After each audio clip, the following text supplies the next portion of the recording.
Try some McDonald's new McPick 2 for $2.50. For a limited time, grab a Filet-O-Fish sandwich and pair it with delicious favorites like a McDouble, McChicken, 6-piece Chicken McNuggets, or small fry. Come on in and take your pick. Tonight, a former president and first lady both hospitalized. Former President George H.W. Bush in intensive care. His wife, Barbara, also in the hospital. We have new reporting here on both of their conditions. The Capitol Hill showdown, Mr. Trump's pick for Health and Human Services on the hot seat. The fiery back and forth. Mr. Trump's pick for EPA is asked, does he believe climate change is a hoax? And his pick for education and her controversial answer about guns in schools. 2 days to go, the president-elect with his speech. How long is it? What is the tone? And will he speak to a divided America? And the boycott, at least 60 Democrats now saying they won't go. And President Obama tonight defending his move on Chelsea Manning. The emergency rescues coming in, the baby pulled from rising waters, the driver rescued from her bus, and the new storms we're tracking tonight. Plus the natural gas explosion, the fireball shooting toward the sky. This is ABC World News Tonight with David Muir. Good evening, and it's great to have you with us here on this Wednesday night. We witnessed one of the most contentious days yet on Capitol Hill on the eve of this inauguration, and we'll get to that here in just a moment. But first tonight, the health concerns involving a former president and first lady. George H.W. Bush is in intensive care tonight in Houston, being treated for shortness of breath from pneumonia, and now his wife, Barbara Bush, has also been admitted to the hospital. ABC's Philip Mena is in Houston. Tonight, the former president and his devoted wife, Barbara, both hospitalized at this Houston hospital. Bush's office first acknowledging the 41st president was admitted Saturday for shortness of breath and was expected home soon. But today, a spokesman revealing Mr. Bush was in intensive care, suffering from an acute respiratory problem from pneumonia. Doctors sedating the 92-year-old to perform a procedure to protect and clear his airway. Wife Barbara hospitalized this morning with symptoms of fatigue and coughing after weeks of feeling sick. Today, at his final press conference, President Obama offering support. They are as fine a couple as we know, and so we want to send our prayers and our love to them. Really good people. The Bushes celebrating their 72nd wedding anniversary earlier this month.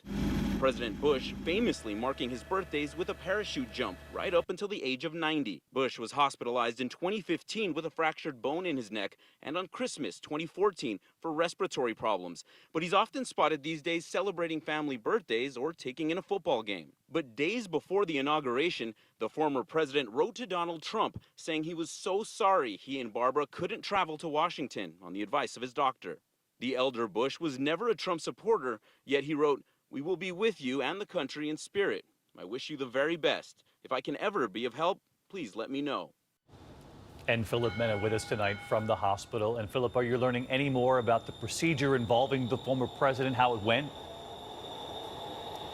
David, a spokesman for the president saying tonight that doctors are happy about how that procedure went. And right now they're in a wait and see mode. As for Barbara Bush, she wanted to get checked out by doctors, and they're describing this as a precautionary move. David? Encouraging on both fronts tonight. Philip, thank you. We turn now to the incoming president, Donald Trump, and his picks for his cabinet. Tonight, the list of fiery exchanges growing on the Hill. His pick for Health and Human Services grilled about Donald Trump's promise to the Washington Post that there will be insurance for everybody after Obamacare is repealed. So how did he answer on the Hill today? ABC's Mary Bruce on Capitol Hill tonight. On Capitol Hill today, a crush of confirmation hearings. Massive lines of people waiting to hear from some of Donald Trump's most controversial nominees, like Congressman Tom Price, his pick to lead the Department of Health and Human Services. Donald Trump says he has a health care plan. Have you seen it yet? His testimony comes amid a growing outcry. Americans across the country demanding answers from Congress and the Trump team on how Obamacare will be repealed and replaced. Price today tried to reassure lawmakers that Americans won't be left in the lurch. Nobody's interested in pulling the rug out from under anybody. But Price was pressed on the president-elect's promise earlier this week that his plan would include insurance for everybody. The congressman wouldn't go that far. I believe, and I look forward to working with you to make certain that every single American has access to the highest quality care and coverage that is possible. Has access to does not mean that they are guaranteed health care. I have access to buying a $10 million home. I don't have the money to do that. And that's why we believe it's appropriate to put in place a system that gives every person the financial feasibility to be able to purchase the coverage that they want for themselves and for their family. Trump has also pledged not to cut funding for Medicare and Medicaid, but Price wouldn't go that far either. Can you assure this committee that you will not cut $1 from either Medicare or Medicaid? Senator, I believe that the metric ought to be the care that the patients are receiving. I take that as a no. You might want to print out President-elect Trump's statement, I am not going to cut Medicare or Medicaid, and post that above your desk in your new office. Price also grilled on ethics, questions about whether he bought stock in healthcare companies as he was writing legislation to help them. Did you buy the stock, and then did you introduce a bill that would be helpful to the companies you just bought stock in? The stock was bought by a broker who was making those decisions. This is someone who buys stock at your direction. This is someone who buys and sells the stock you want them to buy and sell. Not true. So when you found out That's not true, Senator. Well, because you decide not to tell them, wink, wink, nod, nod, and we're all just supposed to believe that? And she didn't stop there, asking what happened when Price found out about the stock purchase. Did you take additional actions after that date to advance your plan to help the company that you now own stock in? I'm offended by the insinuation, Senator. Just down the hall, Trump's pick to lead the Environmental Protection Agency, Oklahoma Attorney General Scott Pruitt, questioned about climate change on the same day scientists revealed 2016 was Earth's hottest year on record. The president-elect has called climate change a hoax. Do you agree that global warming is a hoax? I do not, Senator. So Donald Trump is wrong? I do not believe that climate change is a hoax. Okay, that's important for the president to hear. Pruitt, now in line to lead an agency he sued 14 times as Attorney General. Trump's pick for Education Secretary, billionaire charter school advocate Betsy DeVos, grilled about her knowledge of the public school system. In order to clarify, you never attended a public school, K-12 school, did you? Correct. And your children did not either, correct? That's correct. And you've never taught at a K-12 public school, correct? I've not, but I've mentored in one. And this moment still rippling through Capitol Hill. Her head-scratching answer when talk of guns in schools turned to grizzly bears. You can't say definitively today that guns shouldn't be in schools? Well, I will refer back to Senator Enzi and the school that he was talking about in Wapiti, Wyoming. I think probably there, I would imagine that there's probably a gun in the school to protect from potential grizzlies. And Mary Bruce with us live tonight on Capitol Hill. And Mary, this evening, another Trump cabinet nominee is facing questions about a member of his household staff. David, it's the kind of complication that has derailed nominees in years past. Trump's billionaire pick for Commerce Secretary Wilbur Ross confirming he just fired an employee after learning he could not prove he was in the country legally. David? Mary Bruce live on the Hill again tonight. Mary, thank you. And you saw in Mary's report there the president-elect's choice to lead the Department of Health and Human Services, grilled on whether the replacement for Obamacare will in fact provide health care for everybody, as Mr. Trump just promised. Just last night, that nonpartisan report estimating 18 million Americans could lose health insurance in the first year if there's no replacement. So today, our Martha Raddatz one-on-one with the Vice President-elect Mike Pence. And here's what he said about health care for everybody. In the Washington Post, Donald Trump this weekend said, we're going to have insurance for everybody. So let me be crystal clear about this. The administration wants to repeal Obamacare, but replace it with something that covers every American? The president-elect's made it very clear to members of Congress that he wants to repeal and replace Obamacare at the same time. It'll be two different pieces of legislation. We want to repeal the individual mandates and the taxes and all those things that are putting such a hardship on American families today. So he will replace it with something that covers every American. The president-elect really believes in the power of the marketplace. He's a businessman. He understands the strength of the American economy. On the campaign trail, He talked consistently about his enthusiasm for allowing Americans to purchase health insurance across state lines, the way we buy life insurance, the way we buy car insurance. Martha Raddatz with the vice president-elect. And tonight, the president-elect Donald Trump, now just 2 days from his inauguration, he will use two Bibles, the Bible Abraham Lincoln used, then used only again by President Obama. And Mr. Trump will also use the one given to him by his mother in 1955. He began writing the speech weeks ago, practicing with a podium, a prompter, and tonight, what kind of tone will he strike? And the boycott, the lawmakers who will not be going now at 60 and counting. ABC's Cecilia Vega asking them face-to-face, is that helping to unify the country? Donald Trump today tweeting a picture of himself in what he calls his winter White House, Mar-a-Lago, writing his speech, a bronzed eagle by his side.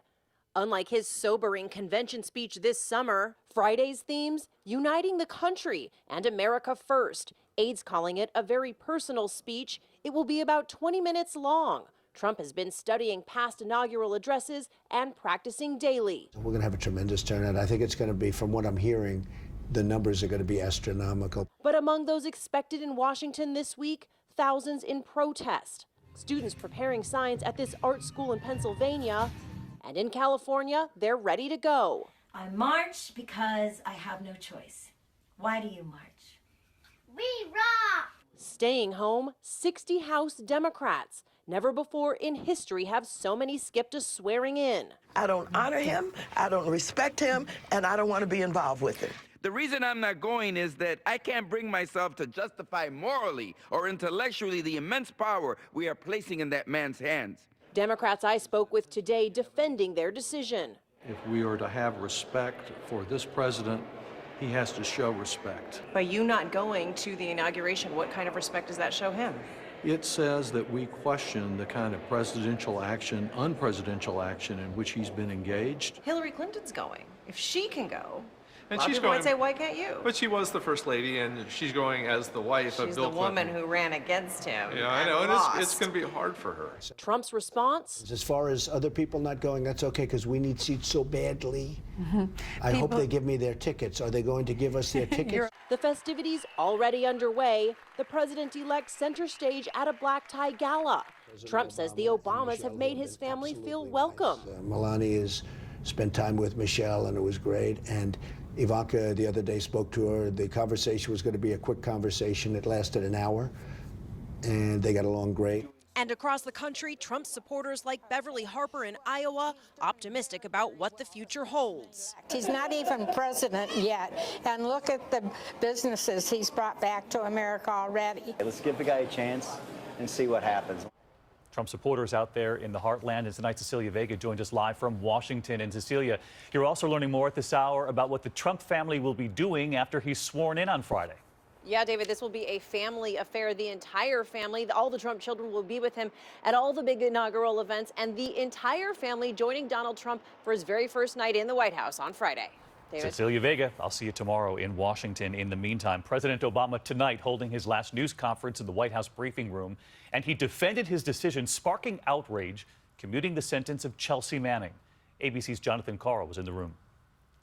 President Obama's decision to commute Chelsea Manning's sentence was so controversial, his own defense secretary was against it. A chorus of Republican voices have denounced the move as damaging to national security. Private Manning is a traitor and should not have been turned into a martyr. But today, the president defended his decision. Chelsea Manning has served a tough prison sentence. Due process was carried out, that she took responsibility for her crime, that the sentence that she received was very disproportionate relative to what other leakers had received. The former Army private had been sentenced to 35 years in prison, found guilty of leaking huge troves of sensitive materials to WikiLeaks back in 2010. Manning said it showed the true costs of war, particularly this video of U.S. soldiers firing on a van with 2 children inside. It's their fault for bringing their kids to a battle. That's right.